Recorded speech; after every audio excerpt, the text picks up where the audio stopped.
Hello everybody and welcome back to Cast Album Chat with Tyler. So today I promise you I'm going to have a shorter video than I usually do because I'm talking about something that I've spoken about before, but I'm not super passionate about, but I think it's really important as far as collectors are concerned. Today I'm talking about, once again, digital releases that have come to my attention in the last few months that are important, I think, just because most of these were only available on LP. Why is this important? First of all, when you order an LP online, it can be very, very expensive. And also you don't know exactly what quality it will be arriving in. So I wanted to speak about this today just to talk about some of these albums that I've seen released digitally, if I have them, and if I do have them, what you're going to be missing out on if you don't buy the actual vinyl release. So let's get into it.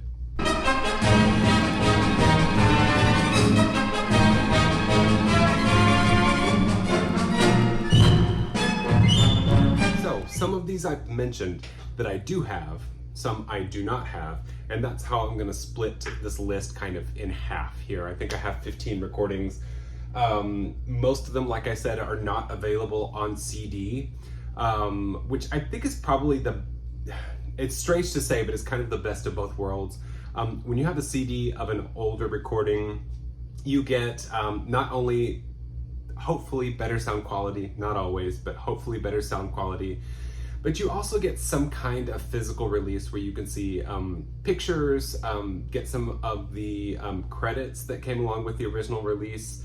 And so that's kind of the best of both worlds. If you have an original vinyl that never came out digitally or on CD, you're just kind of stuck with what you have. If you find a good copy, you can either kind of transport that to a digital file at home if you have the means to do that, or you can just listen to it on your LP player, which is fine, but it doesn't give you the same ease of listening to that music kind of on the go, at the gym, at work, whatever it happens to be.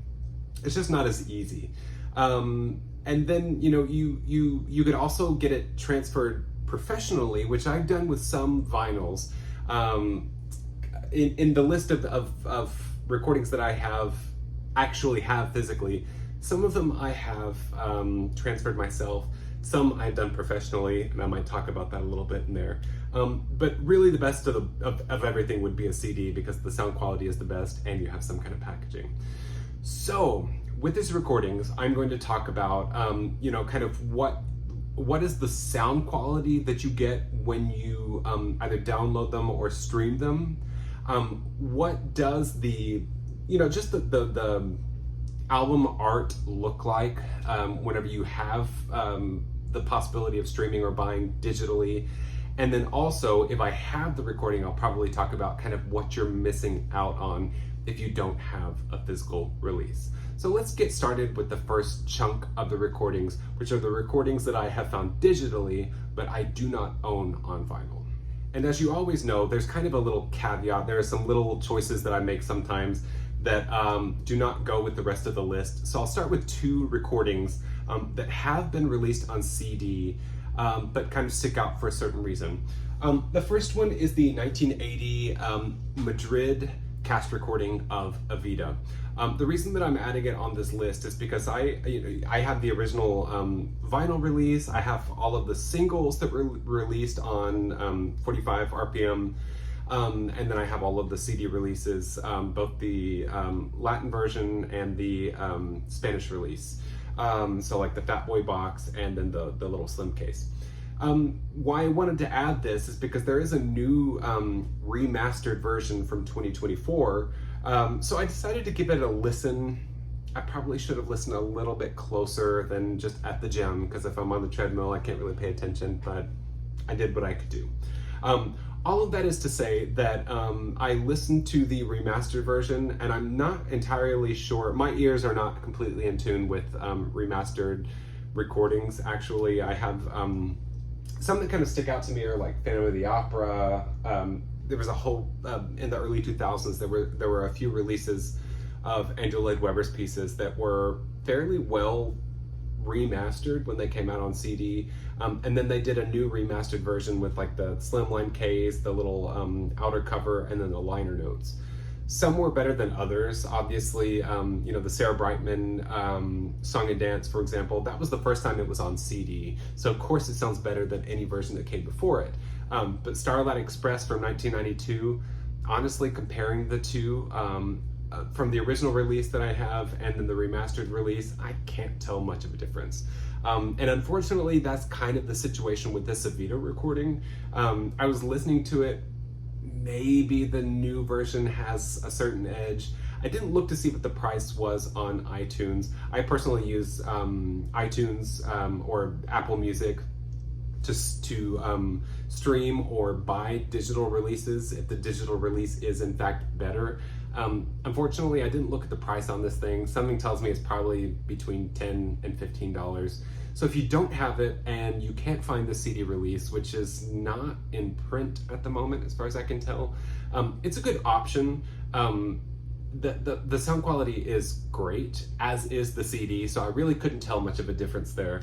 But you are missing out on some of the liner notes, which is not a lot. From what I remember, there's the front, the picture, which I think is of Mia Patterson, not of Paloma San Basilio, who actually played the role and sings on the recording. The legend is that Paloma said that Mia looked much more like Eva, even though it's just in silhouette.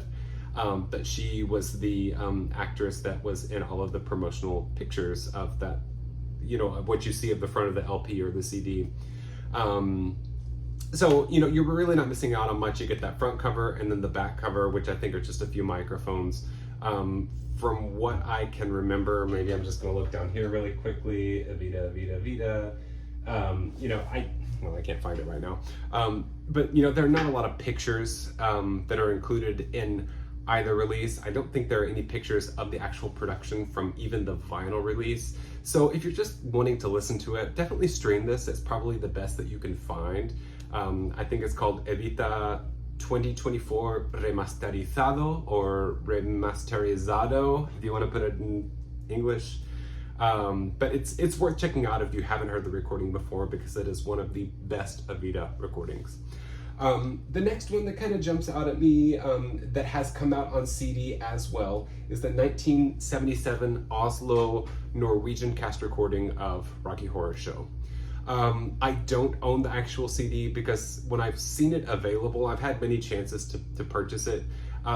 It is stupidly expensive, well over $100 American every time I see it. So if I see it ever under 100 and I'm in a good place financially, I might purchase it. But I think it's worth it if you cannot find that anywhere. Definitely stream it or buy it on iTunes or Spotify, anywhere else. The quality of the recording is very good, obviously better than any LP you're going to find. There are some liner notes that exist with this production that does have pictures of the actual production from 1977. So that's what you're kind of missing out on. I can't really speak about whether the sound quality is better on CD or streaming. I do know it kind of jumps out to me is that the sound is very loud and there might be a slight hiss in the background, but I think you're going to find that with any release of this 1977 Oslo cast recording of Rocky Horror Show.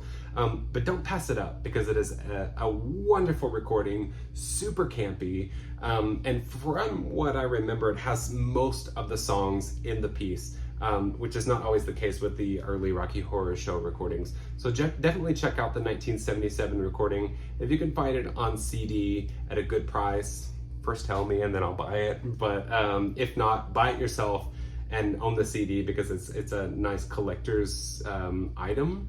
But if you're just kind of interested in whether you want to drop that much money on the CD release when you find it, or the LP, definitely check out the streaming version on iTunes or Spotify. So this next little chunk, I'm just going to go through really quickly. Like I said, I want to make this a shorter video, so we'll see if I can do it. But I'm just going to be going down the list here. I made a list on my computer. You can see Evita in the background. I was kind of looking to see what year it was actually released in. But the first one I wanted to talk about was the 1973 release of Godspell from Stockholm, Sweden. I listened to it a little bit today, and the sound quality is good. So it kind of gets a B+, A-. Sounds a lot better than you're ever going to get on a vinyl. But it's still, I don't think it's remastered by any stretch of the imagination, but it does sound good. The cover art that they give you, whether you're purchasing it or streaming it, is, I want to say a little bit streamlined. There might be a little bit more texture on the cover of the vinyl release as opposed to the digital release, but of course in the rest of these recordings that I'm speaking about, there's no CD release, so it's just vinyl to digital. But the sound quality is great. The recording itself is good. Godspell I have a little bit of a hard time with because the early recordings are not about how well people sing, it's about the emotion, it's about the comedy that they bring to the piece. And I think that it's kind of on the higher end of Godspell recordings. So definitely check that out. I don't know what the packaging is like for the vinyl, so I don't know what else you're missing out on. I don't know if you're missing out on any photos in that release or if there are any liner notes there. Next release is Me and My Girl, 1988, from Budapest, Hungary. I just slightly listened to this one because I don't know the piece very well, and it's kind of on my list of musicals that I would like to know more about. I kind of gave a little listen to the Broadway recording and then a little listen to the Hungarian recording. First of all, sound quality is probably about the best you're gonna get. It sounds very cleaned up, and it sounds like it was taken from a master as opposed to just an LP scan of the show. I don't know what the actual packaging looks like for this. I've seen the back. It's just kind of blue like the front. Has a lot of credits on it. So you're missing out on that if you're just streaming, because I don't think there are many credits even on the individual tracks. As far as the recording itself, it sounds, like I said, the sound quality is good. The orchestra is not as big as the Broadway production, so you get a lot more synth. And as I'll talk about later on with another Hungarian recording, it's just kind of pared down. So when I'm talking about the bass, I'm not talking about a stand-up bass, I'm talking about an electric bass. And you can very much tell that from this recording. So it might be a great recording, I just don't know the piece well enough to speak about it. As far as the actual picture that shows up whenever you're streaming this, it's probably the best copy they could find from 1988, but you can still see some of the ringware actually on the cover art for this thing. So it kind of falls in the middle there. Good sound quality, maybe not the best recording of the show, and then the cover art they give you is not top quality. Next, this is an interesting one. On Universal Musicals, the group on Facebook. Thank you for everything. Roy Dolev posted something. Roy Dolev, by the way, is Hedwig from Israel. And I love that recording. I'll have to talk about Hedwig recordings someday.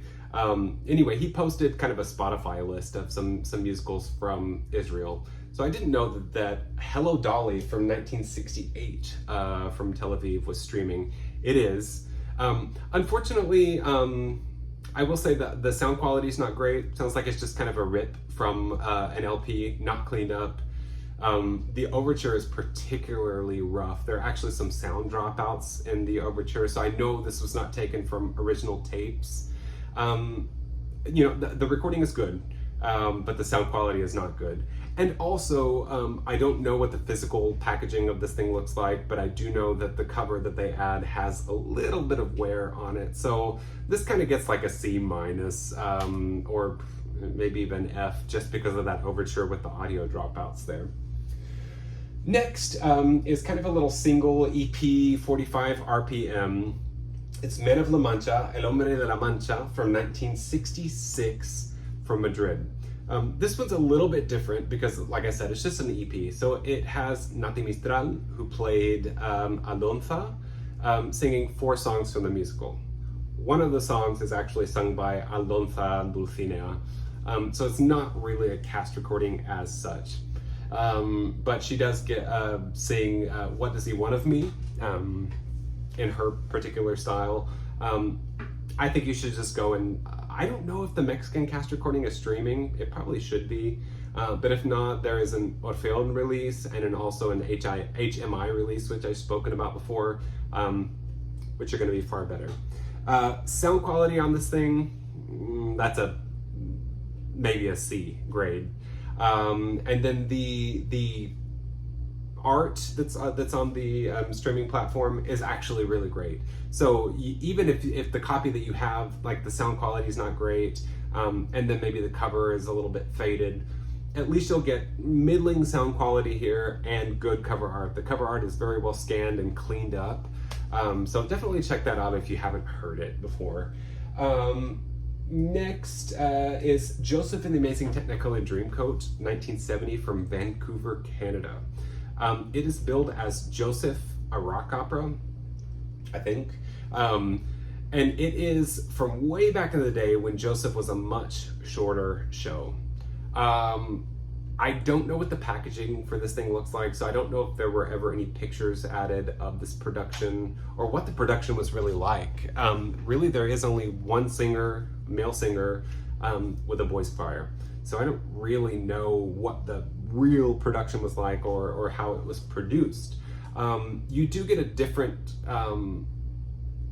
cover art that has a lot of color in it, like a blue sky and whatnot, that is not the same as the LP release, but I don't know what any of the rest of the packaging looks like, so I'm a little bit lost on that one.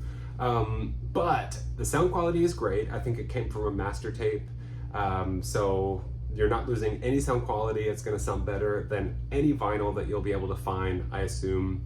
And what was the other thing? Just the actual recording itself. Like I said, it's a shorter recording. I want to say it's about 38 minutes long as opposed to the 30 for the original recording.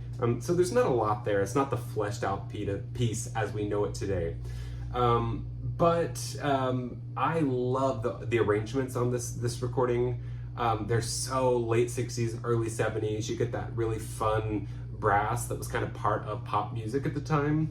And you even get little extended bits of music that I don't even think are Andrew Lloyd Webber, but you know, they obviously had a band that played along with for this production, and I think they just kind of riffed a little bit, and I love it. It's so much part of its time, but like I said, it's very pared down, and you get a different cover art, so I would suggest finding the original LP for this if you want to have any more information on the piece itself. And then the final recording that I wanted to speak about in these recordings that I don't own is Zorba from 1988, Budapest, Hungary. This is the other Hungarian recording that I wanted to talk about. And actually, I probably should have added Evita to this. The 1986 recording of Evita from Budapest is also not on CD, but available on iTunes and streaming services. They're kind of similar in a way that, you know, they're both within a couple of years of each other.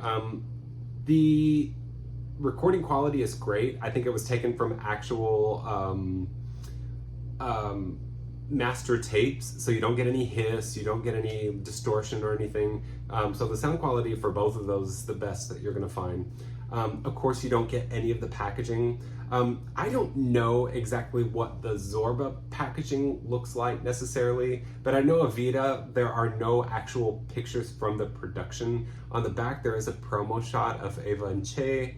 The logo for that one is wackadoodly weird. And then, you know, Zorba, you get the front cover of the actor playing Zorba.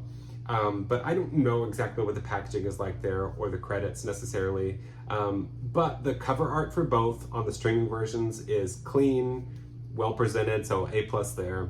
Sound quality, A+. Recordings, like I said, you know, when I'm talking about the bass, I'm not talking about an upright bass. Everything sounds very electronic. And maybe a shallower sound quality, but it's not because it is badly remastered.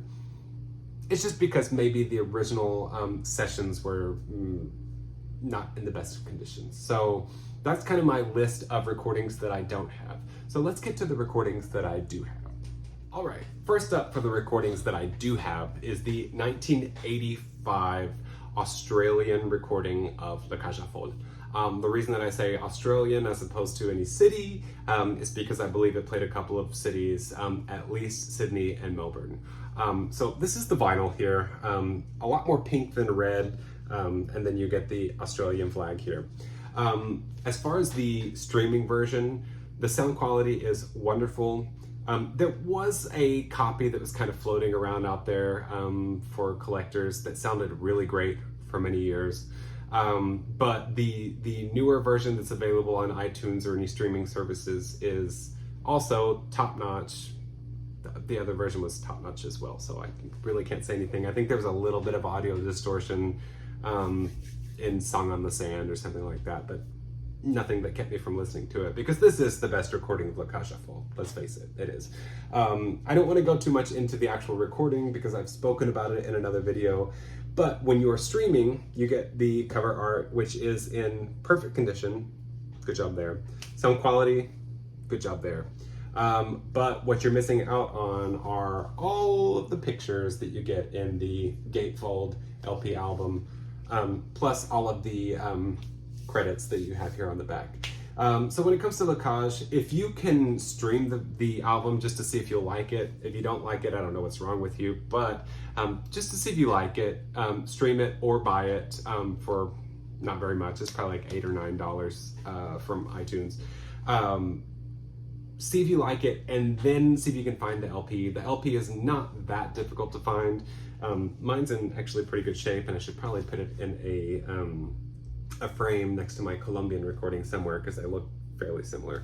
But definitely find this one. This you're only missing out on the liner notes, but everything else as far as sound quality is concerned, A+. The next recording is one that I particularly like just because I like the musical itself. It's Hair from 1968 from Stockholm. Don't have anything in my hands right now because it is currently up on my wall with some of the other Nordic LPs of Hair. I've got the nudie Danish lady with the flag. I have all of the Norwegian tribe members reaching for, looks like the sun. And then the Swedish Stockholm tribe up there singing a number. So I'll put the pictures here so you can see what they look like. What I will say about the streaming version of this is the sound quality, A+. This is taken from a master probably, and was probably remastered at some point. The picture that they have is actually the best scan that I've seen. So you could also just use the picture that is provided in either the streaming service or if you buy this on iTunes. It's just clearer than any other scan that I've ever seen. And as far as the liner notes are concerned, I'll have to look and see what the back cover looks like. I think it's kind of in black and white. There might be a picture or two. You get some credits. So you are missing out on the credits there. But I think this is one of those cases where you need to get the LP so you can have the physical release, and then buy the iTunes release so that you can listen to it on the go, at the gym, wherever. This whole production seems to be a little bit more laid back. There's just a lot of like jazz, 70s organ playing throughout the whole thing. Everybody seems to be more laid back than in other productions of Hair. Which sometimes is good, sometimes is bad, but it is one of the most interesting Hair recordings, I think. Famously, they were all kind of very hippy-dippy anyway. Nobody in the production was worried about nudity. I don't think the nudity was the thing that made the production stick out to the Swedish public, interestingly enough. But you know, there are a few moments, you know, like Frank Mills, very chill, laid back, but it's the tempo is faster, but the vocals are very, very laid back. I don't know what she's on, but it was probably great. 1968 had to have been great. And then the finale, you get some of the text actually in there, like, oh, I think I'm dead, and then they're calling for Claude, which in this case is Bruno, and it's all very, I don't have a better word for it than theatrical. But it is one of my favorite recordings from that time. So definitely check it out. But this is one of those cases that you're going to have to get the LP and the digital release to kind of get the full package here. All right, next up, you could probably see it behind me, is the 1959 Stockholm, Sweden production or recording of My Fair Lady. I just recently found that this one was streaming, and I do have the vinyl, obviously. It's in pretty good shape. It seems like this is kind of yellowed, and I don't know if it's yellowed over time. I have seen someone post in, I think it's Universal Musicals, a very cleaned up version of this. It's absolutely stunningly beautiful, but this is as good as it gets for me right now. So it's kind of yellowed a little bit, but this is all you get. There's no other liner notes. Of course, you know, you do get a lot of information, like the synopsis of the show, who sings what track up here. But you know, as far as the streaming version of this is concerned, first of all, cover doesn't have anything to do with this cover. It's kind of a blue cover. And I don't know if it's under Ola Sallert, who sings Eliza on this recording. Ola Sallert sings My Fair Lady, or I don't remember exactly how it's, what you need to search for. But if you search My Fair Lady, you'll find it. So first of all, you know, you're not, how do I put this? You're not missing out on a lot of information here, but this packaging is far better than what you get streaming. So that's one plus for the vinyl. Second of all, the audio quality on it is okay. C, not minus, not plus, it's just a C. You know, you can tell it's taken from a vinyl and not from an original tape, because you can hear a little bit of the hum in the background. You can hear how they've maybe tried to clean it up. It almost sounds like some of the vinyls that I put through my system, and I'm not a professional at this, so I can hear some things in the background that you know that it's from an LP and not from the original tape. I don't know if the original tapes exist, and I would love if they did, so we could get a cleaner copy of this. But for right now, this is sort of what we have. So my recommendation for this recording is to find a really good kind of mint or near mint copy of it, and then get it professionally scanned, and it will sound better than what you can get on the streaming version. This recording is definitely worth it. I love this recording. It's got some weird cuts in it. The overture is kind of not even part of the overture. It's kind of between the overture, some of the connecting music between the overture and Why Can't the English. But it does have two very wonderful performances from Ola Sallert as Eliza, and then of course Jan Kuhle, the famous Swedish actor, as Higgins. So they're both really great on this recording. This is kind of a legendary My Fair Lady recording, so definitely find it, but you'll be missing out on the cool packaging and honestly some really good sound quality by streaming it or buying it on iTunes. The next recording is the 1983 Lisbon, Portugal cast recording of Annie. So I've spoken about this recording just a little bit as far as covers are concerned. What is this cover? You know, I scanned it into my computer, cleaned it up, and I still can't tell what I'm looking at other than Annie is here, and I'm pretty sure she's singing to Sandy, this little, I don't think you could see it very well. I think she's singing to Sandy. Anyway, so this is streaming. Unfortunately, the sound quality might be worse than the home scan that I did of this recording, so it's not great. If you don't have any other way to listen to it, by all means. This is not a common recording to find of Annie. It took me a while to find it. Now it's a little bit more easily bought. I think on Discogs you can find it. There are probably some very good quality recordings, quality copies of this recording. But all that is to say that, you know, the sound quality, not so great on the streaming version. Now, as far as the cover art that they have, it looks okay. It's not bad. It's kind of darkened, which you kind of have to do with this cover because all of this is just kind of black around here. So there's not a lot of detail to be seen. What you are missing out on is the back. So you get two more pictures and then credits up here, and you know, all the credits down here. Additionally, what's kind of interesting, it seems like an actor named Nicolau Breiner played the role of Warbucks in this production. But it says, the interventions of the millionaire Warbucks were recorded by the actor Carlos Wallenstein. So I don't know if he was the cover for this role, or if he took over the role soon after the show started. But that's what the little sticker here, and it is a sticker. It is not part of the credits here. So you're kind of missing out on those things. What I would recommend as far as this is concerned, find a good copy on Discogs, get a professional copy of it done, and then, you know, hit me up for a little bit of the cover art. I did some cleaning up of the cover art. You can tell me whether you think it's a good job or not. It's probably what I've added on this video. But I don't know that it's worth it, because you can hear a lot of the vinyl sound on this recording, and it does not come from a master tape, unfortunately. But being that it's rare, and if you don't want to wait, or if you want to make sure that you like the recording before you actually buy a physical copy, the streaming version is there to have.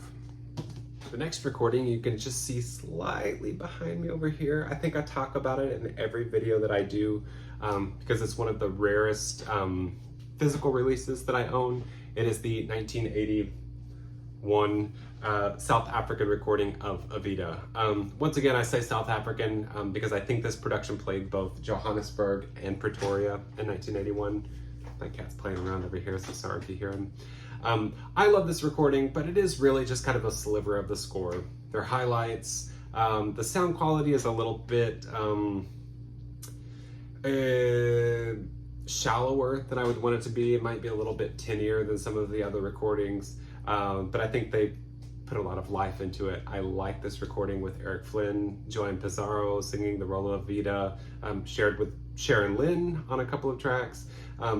I've spoken about it in other videos, so check those other videos about what I think about the recording.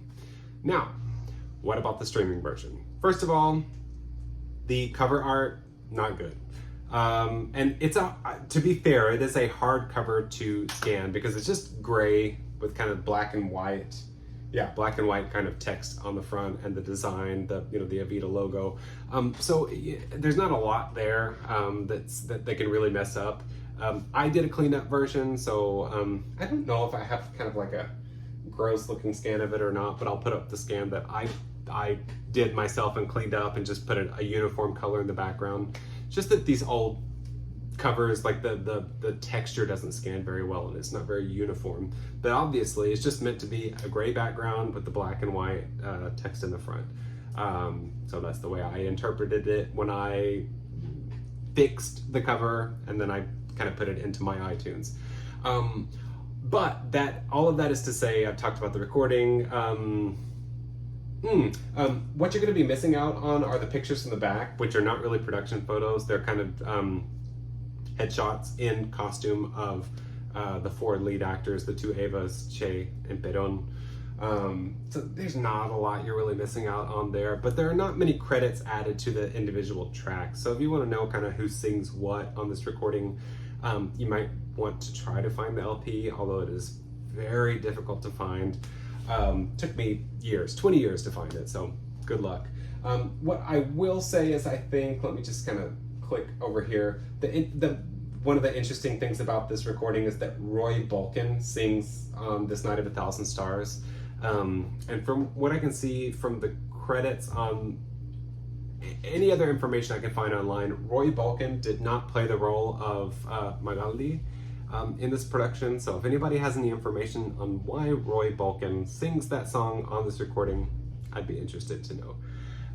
But that's really what you're missing out on as far as packaging is concerned. There's not a lot of packaging that's involved with this recording, just kind of the pride of having found it and in good condition, and then framing it on your wall. Sound quality though, the best sound quality that I've heard from this recording. I did a scan at home. I think I had this professionally scanned, and my copy's really great, but it just doesn't sound as good as the iTunes scan. I think this comes from a master tape, so it's definitely worth getting. It's on my list right now. I can stream it now, but I would like to have my own copy, so if the zombie apocalypse comes and streaming is no longer really an option, I want to have, if not a physical copy, well, I do have a physical copy, but I'm not going to be running from zombies with my record player under my arm. I'll have my phone with me probably. Hopefully there's a little bit of electricity so I can charge my phone, And in the last moments before the zombies eat my brains, I can listen to the South African cast recording of Evita the way it was supposed to be heard. So the last two I'm going to speak about are two recordings that you're definitely going to be missing out as far as packaging is concerned. On both of them, I think they were taken from the original tapes, so the sound quality is better than you will hear anywhere else, I believe. I've had the next one I'm going to talk about, I did do a professional scan, and it sounds just slightly not as good as the version that's streaming. So the streaming version is the way to go as far as sound quality is concerned. It is the 1980 Seoul cast recording, Seoul's South Korea recording of Jesus Christ Superstar. This was hard to find for a while, and now I don't think it's as difficult to find for some reason. It just happens that way. After I find a recording, it seems like everybody's selling one. But I was happy to find this when I found it. I didn't spend too much money on it, which I'm happy about. It's kind of a middling recording. You know, the orchestra is not super strong. And actually, I was listening to the streaming version of this morning. Sound quality, like I said, master tapes. So it's going to sound better than you'll hear it anywhere else. But this came out around the time of the Evita cast recording from South Korea. And the orchestra is hit and miss. Vocals are pretty good. I don't know about Mary Magdalene. The jury's still out on her. But it almost sounds like it's a non-sanctioned production. And so it almost sounds like they heard the original recording and the music director transcribed what they could. And then what comes out, comes out. You don't get a full orchestral sound. It's a lot more band sound. So you get a rock band and winds, but not a lot of strings here. So where does that put us? Cover art looks exactly the same, so you're not missing anything there. Sound quality, better streaming. So you probably need to get the streaming version, or at least stream it every once in a while to hear it the way it was supposed to be heard. Now, packaging is a completely different deal. So yeah, the cover's not so great, it's not so interesting, just a stock shot of the cast. But you do get this kind of fold out, which is not specific to the recording, I don't think. There's some stuff in English. Actually, all of this is in English here. And then you probably can't see it right now, but I'll put up a scan of this. If I have it. Maybe I don't have a scan of it. We'll see. I don't know. Of the credits here on the back in Korean. So you get that. Not only do you get that, you also get a little booklet here. That's kind of the size of it. That's what it looks like. It's all in black and white.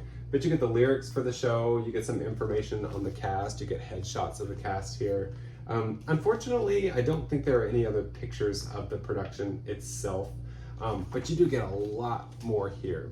Additionally, and I think it's buried somewhere in a box, I'm waiting to frame it somewhere, there's a poster as well of this, and it really just looks like the front cover of this release, but it's probably about the size of like a vinyl folded out this way, but it's just turned the other way. So you get the front of the cover. It says Jesus Christ Superstar at the bottom. It's not super attractive. Also not the best recording, but it is a double LP. So you kind of get the whole show on this thing. So if you're a packaging person, definitely get this and make sure that you have a good quality cover. Make sure that it has the poster. If you're buying it on Discogs, they'll probably tell you what's included. Make sure it has the poster and make sure it has the booklet. So there are kind of three parts to this. So, you won't be missing out on sound quality if you stream it or buy it on iTunes, but you certainly will be missing out on the packaging for this one. All right, and the last recording is the 1987 Barcelona, Spain cast recording of Little Shop of Horrors, right here on vinyl. I feel very lucky that my copy is in very good shape. I think some of the seams might be coming apart, but as far as like the quality of everything, it seems to be in pretty good shape. No real warping or anything, which is a miracle because I bought this when I was in Spain and then I lived on the coast where the humidity is crazy. So I feel very lucky to have found this and that it's in such good shape. What I will say about the streaming version is the sound quality comes from a master tape, so that's the best quality you're going to find, which is kind of a moot point because the recording itself is really kind of bizarro. It has this like funk jazz feel to it. And once again, there's kind of some music that's added in here that I don't think is Menken necessarily. But if you're interested in this recording, definitely give it a stream so you know what it sounds like. The cover art that they have digitally is actually just the same. It's a pretty good digital scan of what you find here, so it's not really going to be that much different. It's a lot easier to take something from the digital version as opposed to somehow scanning the vinyl cover in. I've never scanned the vinyl cover in, just because it's a lot.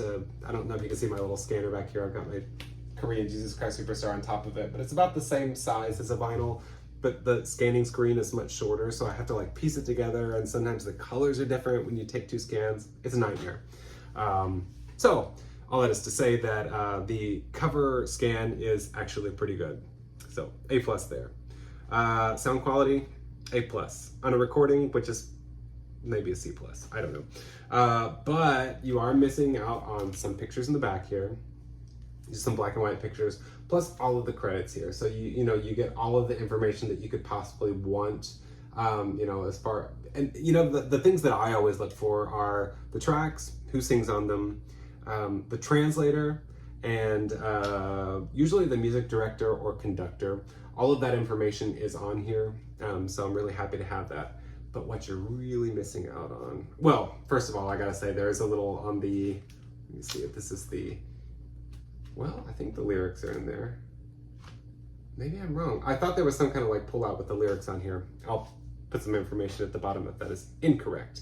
But the coolest thing that you're missing out on is the pop-up of, well, you get a little pop-up here with, another picture here. The inside of Mushnik's shop here, all of this is backwards. So, you're reading it backwards here. I can't even read it. Floristeria del Port. So the flower shop of the port. So of course this takes place, I think, in Barcelona, in the port city, the bad part of the city. Not anymore, but maybe back in 1987. I don't know. Kind of like their downtown. And then it says Mushnik and Son, but it's all turned backwards. But what you are missing out on is the pop-up version of Audrey 2, which mine is kind of maybe unglued. Yeah, it's supposed to be glued here and here. But anyway, you get this really cool pop-up version of Audrey 2 here in the Barcelona recording. So as far as packaging is concerned, out of all of them, that's the one you're going to be missing out on the most. Sound quality, it's going to sound better streaming. And then oh, look, my kitty, Octubre said hi. Hi, Octubre. Anyway, so if you want to get this one, I think you need to get both of them. You probably need to get the vinyl for the packaging and then stream for the sound quality. Sorry, cat. So, Octubre and I would like to thank you for joining us once again on Cast Album Chat with Tyler. This felt like a shorter video. Now, when I get it edited, it's probably 2 hours long. I have no idea, but I hope you enjoyed this one, and then I hope that it's helpful. I know on some of these videos, I just talk about nebulous things like, does this exist or does this not exist? Or here's a recording you're never gonna find because there are only 2 copies of it in the world. But that's not the case with these recordings. They're all readily available, at least to listen to. And I have found physical copies of many of them, even on the list of recordings that I don't have. I think they're not that difficult to find. They weren't at the top of my list as far as a collector is concerned, or were kind of expensive. So I hope that this helps you as a collector, and that you can listen to all of these recordings. So you have them on Spotify or iTunes. If you subscribe to either of those, you're not paying anything extra to listen to these recordings. So I think that would be very helpful for collectors, just to see if they want to spend the money on an actual recording or not, by hearing the most important part, the audio first, and then thinking about the packaging and the sound quality second. So thank you again for joining me. Please like, comment, and subscribe. Let me know if there's anything that you would like me to speak about. As I said, I want to do a collaboration in the future. I've had some friends talk about certain musicals they would like me to speak about that I'm kind of researching at the moment. So just let me know what you would like to watch. So thank you again for joining me and for joining Octubre, if you can see him against my black shirt. So until next time, bye.